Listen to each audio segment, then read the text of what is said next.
Police Report. Higit 186.4 million pesos naman po ng halaga ng mga tanim na marijuana ang winasak po ng PIDEA Regional Office 1 at mga katuwang po na ahensya sa loob po ng 6 na araw na sunod-sunod na operasyon mula January 16 hanggang 21, 2026.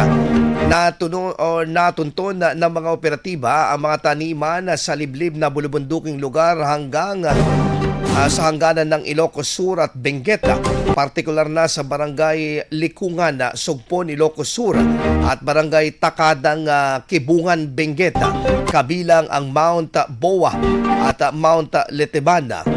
Ayon kay PIDEA Regional Office 1 Regional Director Attorney Benjamin Gaspi, umabot sa 144 na marijuana plantation sites na may pinagsamang lawak na 106,500 na metro kwadrado.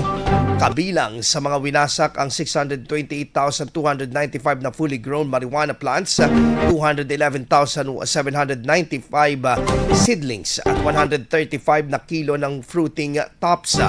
Binigyang din po ng PIDEA na bahagi ito ng pinagting na kampanya ng pamahalaan upang pigilan ang iligal na pagtatanim at pagkakalat ng droga, lalo na sa mga liblib at boundary areas na sinasamantalan ng mga sindikato. IFM News. IFM News. IFM News.